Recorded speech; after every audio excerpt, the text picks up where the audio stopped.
for listening to Uncle Sam's Soccer Podcast, keeping you up to date with the latest in American soccer. And don't forget to subscribe.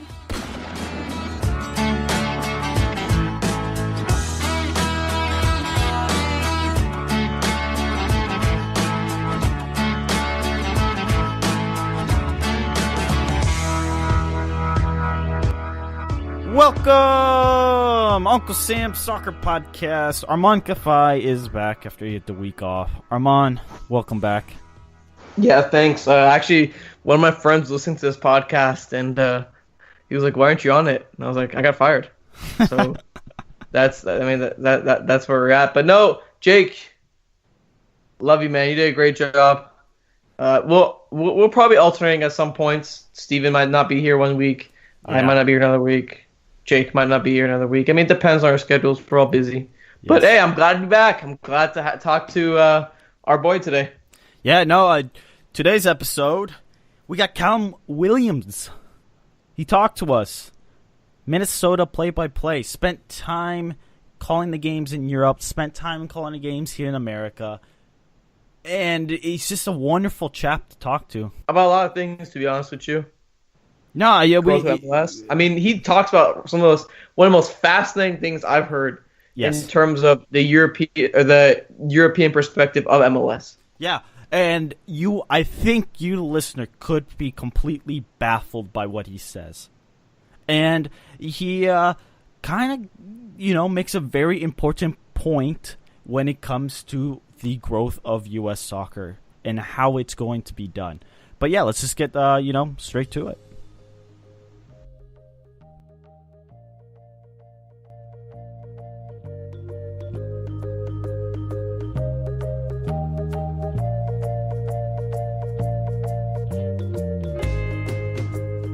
Joining us right now is the play-by-play announcer for Minnesota United, Callum Williams. Callum has covered the game in both Europe and North America. He's recently worked with Sporting KC. Now he's with Minnesota. Callum, thanks for joining us. How's it going? Yeah, thanks for having me. Really appreciate it. I'm all good, just trying to remain warm in the blustery wilderness up here in the north of America. So it's a bit of a change to what I'm used to. But it's all good. It's a wonderful place to live. Thoroughly enjoying my time in the Twin Cities. Yeah, I'm actually. Me and Steven are originally from the Dallas area, so it doesn't get that cold over there. But our assistant producer Jake actually lives in Minnesota, and he talks about like blizzard every other day. If there's even a drop of snow, this place just shuts down. But how are you coping with the weather up there? It's eccentric, I think, would perhaps be the best way to describe it. Coming from England, I'm used to a lot of, for a better word, crap weather. Yeah. And we've had a lot of rain in England, a lot of grey skies, a lot of dull days. Fairly reminiscent here in Minnesota at the moment. The only difference is that the floor seems to be exceptionally bright because of the white snow all over the place. So, I think if I'm going to talk about this positively, I will say at least the snow brightens things up. So, it is what it is here. I was told what I would be getting myself into when I agreed to join the franchise. But look, it's like anything. You get used to it. You get on with it. Mm-hmm. And living in downtown Minneapolis, it's not too much of an issue, to be honest. The city handle it very well. They've clearly been doing this for a long time, so they're used to handling it. You got to be excited for the Super Bowl coming up. Yeah, the downtown area right now is carnage. You cannot move. So look, I mean, it's great for the city. It's wonderful for the state of Minnesota. Everybody's really excited about it. I must admit, I'm not a rabid NFL fan. I'll watch it if it's on, but so I'm assuming when the game is on, I'll probably have it on. But my focus is firmly on the other type of football. Oh, wonderful. Well, let's talk about the real football. And you spent time in Europe. You spent time in North America. Are the leagues, the structure apart, or are they very similar? Getting there. It's getting there for sure. the main difference between football in Europe and football in this country is culture and history and tradition. It's just a part of the daily life. From my experience in the UK and having had other experiences doing games across Europe and spending time in places like Spain, for example, it's just a part of life. Your daily routine is talking about football. Your the jokes in a bar or something are about football, and even your grandmother will come up to you and ask you your opinion on the centre forward for example, I was back in England just last week, and my grandmother asked me what I thought of Alexis Sanchez joining Manchester United. It's just a part of our fabric in Europe and across the rest of the world for the most part. And we're still yet to get to that stage in North America. It is coming though. You're seeing more football on television than ever before, which is wonderful to see, because when I first came here in 2011, that wasn't the case. It was getting there, but it was certainly nowhere near to where it is now. The main encouraging thing that I have seen during my time in this country is the growth of the game, and personally to me the most important thing is the growth of the domestic leagues in this country, most notably Major League Soccer. It just continues to get bigger and better every year, right. And it's a joy to be a part of at the moment. It really is, and there's a lot of people over in Europe at the moment that are very, very curious about it. That people would often ask when I would go back, what's it like? What's going on? Is it the real deal? And I would respond by saying, yes, of course it is. Of course it is. If this league was in most other countries in the world, it would be getting a shed load more of attention, and it would be making headlines across the world. But because there is still this little stigma that Americans don't know anything about football, and the league hasn't been good or whatever, that there is still that little opinion by a small portion of people in Europe still. But it's changing. It really is changing. And I think the main thing, what really helped Major League Soccer grow across Europe in particular over the last few years has been the international television deal. Now, I commentated on the league for Sky Sports to a UK audience over the last couple of years before I joined Minnesota United.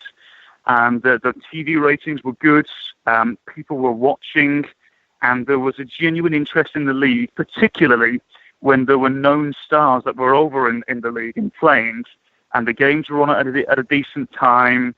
And credit to Sky Sports as well, they really promoted it, especially during the Premier League off-season as well. There was a lot of people pumping Major League Soccer down people's throats in England, and great, why not? We are in England in particular, we have a lust for live football. It doesn't matter what league, right, where it is, what time, people will watch live football, and people were very interested in Major League Soccer, and for the very first time for many people, they were exposed to it. So that really helped, that did. I'll never forget being in a coffee shop with my dad about 3 years ago, and I remember some lads coming to sit behind us, and they were people who were, maybe mid-20s or something, and I overheard them talking about Fabian Castillo and FC Dallas. Oh wow! And to me, that's when I kind of thought to myself, okay, people are watching this. People are now paying attention. And having spoken with a couple of people at the production company IMG who do it for Sky, they have told us and told me that it's just getting bigger and better. The production value is rising every year, and more people are paying attention. So that's good, because the more attention on this league, the better, because it gets absolutely nowhere near the attention it deserves, in my opinion. I mean, that's interesting to talk about, the whole Fabian Castillo thing, especially because we're from Dallas, and I don't even think in Dallas it was that big of news when even when Castillo was in town, where the transfer saga amongst the soccer fans, I think it was more relatively massive. But compared to like the rest of the stuff in Dallas, I mean, there's the Cowboys, the Mavericks, the Stars, the Rangers. There's all these different sports. It kind of gets lost with all the other different sports. I mean, it seems sometimes in that FC Dallas is more popular in other areas of the country and other areas of the world than there is in actually Dallas, which is I mean, that's just fascinating to hear that. Yeah, I mean, look, it's a unique problem that Major League Soccer faces, really, isn't it? And you know, I guess the thing is we don't really have anything to compare it to because no one's ever done anything like this before, and no one's ever got to a point where the league has gotten to this stage now where it is as popular as it is. The most encouraging thing, though, chaps, is that it's only going to get bigger and better. And it's going to take people like yourselves here doing things like this, like a podcast that gets listened to nationwide, and people need to consistently be listening to things like this, to interviews, to soccer podcasts, to radio shows or to TV shows or whatever, you know, that people, when it's on TV, for the most part, when soccer's on TV in this country, for the most part, people will watch it. Yes. We're past the stage now, aren't we, of people being like, oh, it's soccer, it's, you know, it's a game that I don't enjoy, or it's, you know, a game that's not played by real men or whatever, you know. I think we're firmly past that now, which is good. I think there are still several issues. There's no doubt about it, and Major League Soccer know they haven't got everything right yet. But I think one thing that we should do is just continually praise the growth of the league. You know, who on earth thought even 5 years ago a player of the caliber of Ezekiel Barco would come to Major League Soccer at the age he is, with the transfer fee spent, and almost forced his way into Atlanta, right? Because he sat out the training sessions. Mm-hmm.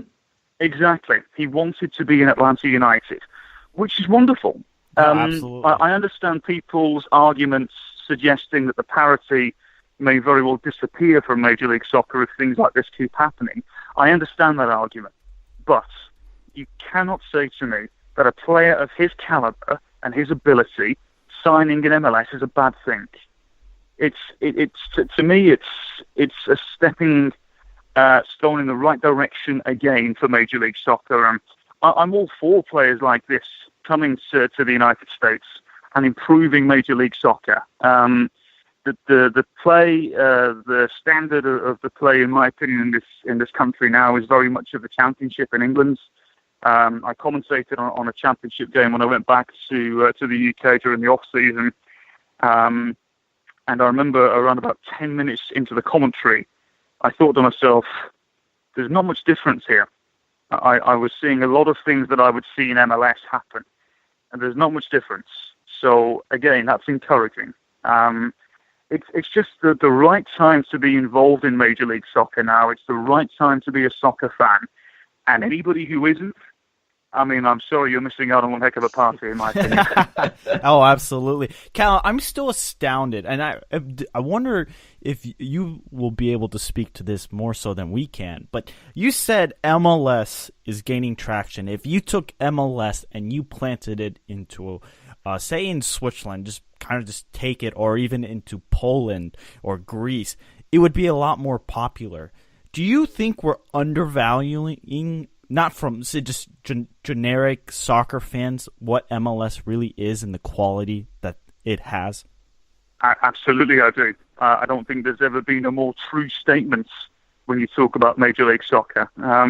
We have a fullback at Minnesota United called Jérôme Tisson, who is a Swiss fullback who played at the top end of the league, the Swiss Super League for FC Luzern for several years. And all right. He said to me, this league is a much higher level than I played at in Switzerland. It's amazing that people still don't understand how good this league is until they really get